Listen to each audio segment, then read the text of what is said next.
L'histoire se passe au Xe siècle quand l'Espagne était un califat musulman, le califat de Cordoue. On suit l'histoire de Tarid qui était l'archiviste en chef de la grande bibliothèque de Cordoue qui, la veille d'un énorme auto-da-fé, va essayer de sauver des flammes le plus de livres qu'il peut et de les entasser sur une mule qu'il vient de trouver, une mule un peu caractérielle, et de quitter la ville en catastrophe, accompagné de sa copiste en chef qui s'appelle Lubna, pour essayer de sauver ce qu'il peut du savoir universel de cette époque.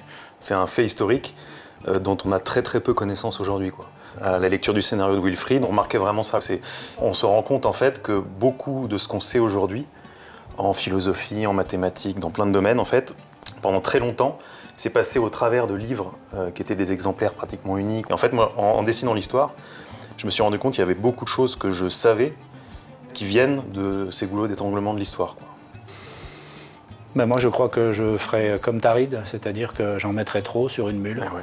En pensant à cette question, j'avais certains livres ou certains auteurs qui me venaient en tête. Et c'est vrai que plus j'y pensais, plus j'avais des auteurs qui se rallongeaient à la liste. Donc je vais finir par tomber dans le même problème que Wilfrid. Dans le piège de la mule. Ouais, dans le piège.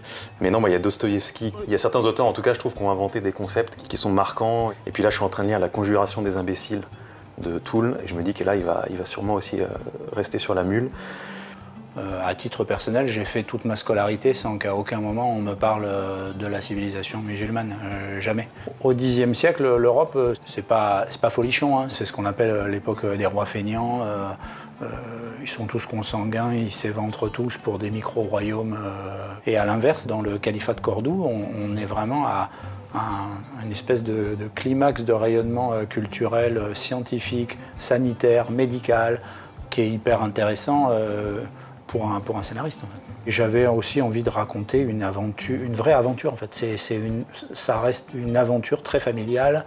C'est une espèce de road movie, c'est un mule movie. On se disait que c'était quelque chose entre Le Nom de la Rose et La Grande Vadrouille. Je trouvais que c'était assez juste.